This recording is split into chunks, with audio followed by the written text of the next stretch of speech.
ఈరోజు బైన్సా డివిజన్ వ్యాప్తంగా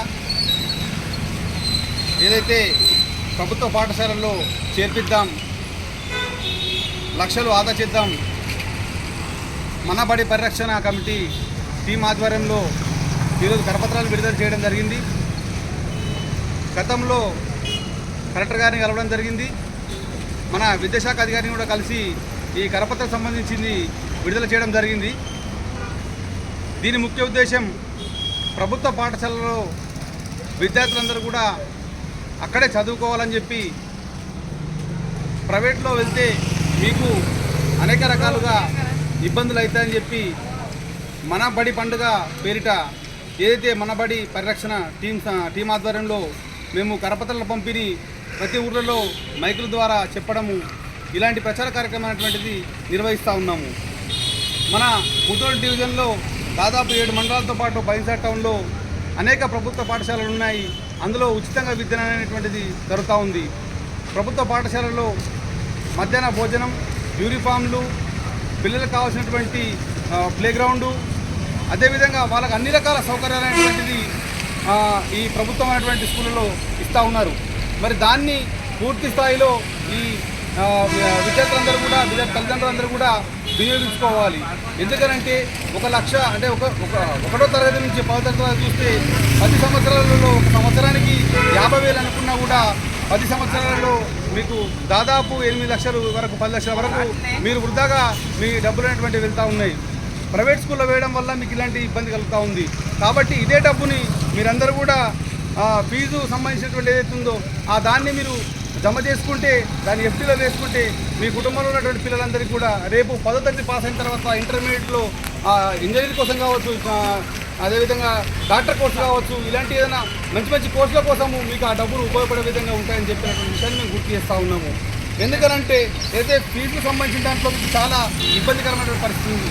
ఈ డబ్బులను దాచుకోవడం వల్ల రేపు మీ భవిష్యత్తులో మీ పిల్లలకు పెళ్లిళ్ళకో లేకుంటే చదువులకు ఉపయోగపడే విధంగా ఉంటారని చెప్పినటువంటి విషయాన్ని మీకు గుర్తు చేస్తూ ఉన్నాము.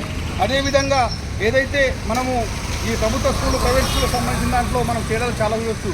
ఎందుకంటే ప్రభుత్వ స్కూళ్ళల్లో మనకు అన్నీ కూడా ఉచితంగా లభిస్తాయి. అదే ప్రైవేట్ స్కూల్లో అయితే మనం ప్రతిదీ కూడా డబ్బుతో కొనాల్సి వస్తుంది. అదేవిధంగా పిల్లలపైన చాలా ఒత్తిడి అనేటువంటిది గురవుతాం. ముఖ్యంగా మీరు చూసుకోండి, ఎక్కడైతే ఈ పిల్లలను మీరు చూసుకోవచ్చు, ప్రభుత్వ పాఠశాల ఉన్నటువంటి బాబాసాహెబ్ అంబేద్కర్ కావచ్చు, అబ్దుల్ కలాం గారు కావచ్చు, మన జిల్లాలో ఉన్నటువంటి కలెక్టర్ కావచ్చు, వీళ్ళందరూ కూడా ప్రభుత్వ పాఠశాల చదువుకొని అనేక ఉచితమైనటువంటి వాళ్ళు ఉన్నారు, అనేక జాబులు సంపాదించినటువంటి వాళ్ళు ఉన్నారు. అది మీరందరూ మర్చిపోకూడదని చెప్పినటువంటి విషయాన్ని మీకు గుర్తు చేస్తూ ఉన్నాము. అదేవిధంగా మనం ఏదైతే ఈ ప్రభుత్వ పాఠశాలకు సంబంధించిన ఫీజులు కావచ్చు, పిల్లలు ముఖ్యంగా చేయాల్సిందంటే ఏ సమస్య అయినా సరే స్కూల్లో పిల్లగాడు చదవడం అనేటువంటిది ఉంటేనే అక్కడ పిల్లగాడు అనేటువంటిది అభివృద్ధి అనేటువంటిది వస్తుంది.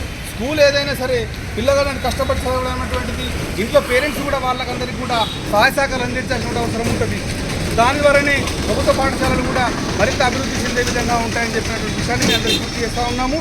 కాబట్టి ఖచ్చితంగా రేపు ఈ ఏదైతే ఈ మనబడి, మన ఊరు మనబడి సంబంధించి, మన బస్తీ మనబడి సంబంధించిన దాంట్లో కూడా చాలా వరకు ప్రభుత్వం కూడా ఇప్పటివరకు అనేక రకాలుగా కేజీబీయూలో కావచ్చు, అదేవిధంగా గురుకులలో కావచ్చు, ఇప్పటికే చాలా ధీటుగా ఆ స్కూల్ అనేటువంటి నడుస్తూ ఉన్నాయి. మనకి ఈ మధ్యకాలంలోనే ఎస్పీ గారు ఏదైతే కేజీబీయూకి సంబంధించినటువంటి పిల్లలను ట్రైనింగ్ ఇచ్చి వాళ్ళందరికీ కూడా మంచి స్కాచ్ దారాలకు ఒక అవార్డు అనేటువంటి రావడం అనేటువంటి జరిగింది. అది మన నిర్మల్ జిల్లాలో ఉన్నటువంటి గొప్పతనం అని చెప్పుకోవచ్చు. బైన్సా, ముధోల్, ఖానాపూర్ ఇలాంటి ఈ ప్రాంతాల్లో కూడా గురుకులాలు చాలా ధీటుగా పనిచేస్తూ ఉన్నాయి. మంచి ఎడ్యుకేషన్ అనేటువంటిది ప్రభుత్వ స్కూల్లో ఇస్తూ ఉన్నారు. కాబట్టి ఖచ్చితంగా మన పిల్లలందరినీ కూడా మనం అందరం కూడా ఖచ్చితంగా ప్రభుత్వ స్కూళ్ళలో మనం వేయాలని చెప్పినటువంటి విషయాన్ని గుర్తు చేస్తూ ఉన్నాము. ప్రభుత్వ బడి బాగుపడాలంటే ముందు మన పిల్లలందరినీ కూడా అక్కడ చేర్పించాల్సిన అవసరం ఉంది. కాగా ఖచ్చితంగా మీరందరూ కూడా ప్రభుత్వ స్కూల్లో చేర్పిస్తారని చెప్పి నేను నమ్మకంతో ఉన్నాను. సమస్య అనేటువంటిది స్కూల్లో లేదు, మన పరువు అనే భ్రమలో ఉంది. పక్కింట్లో ప్రైవేట్లో వేస్తే మనం ఎందుకు వేయకూడదు అనే ఈ పోటీ ద్వారా నలిగిపోతున్నటువంటి మధ్యతరగతి కుటుంబంలో ఉన్నటువంటి తండ్రి గారు. కాబట్టి ఖచ్చితంగా వీటన్నిటిని అధిగమించే విధంగా రేపు భవిష్యత్తులో మీరందరూ కూడా మంచి అవేర్నెస్ తీసుకొచ్చి ప్రజలు చేయాలనేటువంటి అవసరం ఉంది. అదేవిధంగా ఈ మన ముదోల్ డివిజన్లో ఏదైతే మన బైన్సా పట్టణంలో సాక్షి మెటర్నిటీ హాస్పిటల్లో, అదేవిధంగా ఆదిత్య మల్టీ స్పెషాలిటీ హాస్పిటల్లో ఈ ప్రభుత్వ స్కూల్లో చదువుకున్నటువంటి విద్యార్థులకు ఉచితంగా ఓపీ అనేటువంటిది ఇవ్వడం అనేటువంటిది వాళ్ళు ఇవాళ ఇస్తూ ఉన్నారనే విషయాన్ని మీకు గుర్తు చేస్తూ ఉన్నాము. దీన్ని కూడా అక్కడ ఉన్నటువంటి మన ప్రభుత్వంలో స్కూల్లో చదువుతున్నటువంటి వాళ్ళందరి కోసం అంటే వాళ్ళ మంచి బాగోగుల కోసం అనేటువంటి ఇట్లా నిర్ణయాలు తీసుకోవడం అనేటువంటి జరుగుతూ ఉంది. కాబట్టి ఇలాంటి ఇది ఒకటే కాదు, ఇంకా చాలామంది చాలా రకాలుగా అనేక రకాలుగా స్కూళ్ళను డెవలప్మెంట్ చేసుకోవడం కోసం కొంతమంది గ్రౌండ్స్ దాతలు ఇచ్చినటువంటి వాళ్ళు ఉన్నారు. అదేవిధంగా టీచర్స్ అందరూ కూడా కొన్ని డబ్బులు పోగేసుకొని మంచి డిజిటల్ క్లాస్ రూమ్స్ కావచ్చు, క్యారమ్స్ కావచ్చు, ఆట వస్తువులు కావచ్చు, ఇలాంటి కొనిచ్చినటువంటి దాతలు కూడా ఉన్నారు. కాబట్టి ఖచ్చితంగా మన డబ్బుని మనము ఖచ్చితంగా ప్రైవేట్ స్కూల్లో వేయకుండా ఈ డబ్బును అనేటువంటి పోగేసుకొని మీ పిల్లల భవిష్యత్తు కోసం ఆలోచిస్తారని చెప్పి మనవి చేస్తూ ఈ అవకాశం ఇచ్చినటువంటి మన టీం అందరికీ కూడా ప్రత్యేక ధన్యవాదాలు తెలియజేసుకుంటా ఉన్నాం. జై హింద్, జై భారత్, జై భీమ్.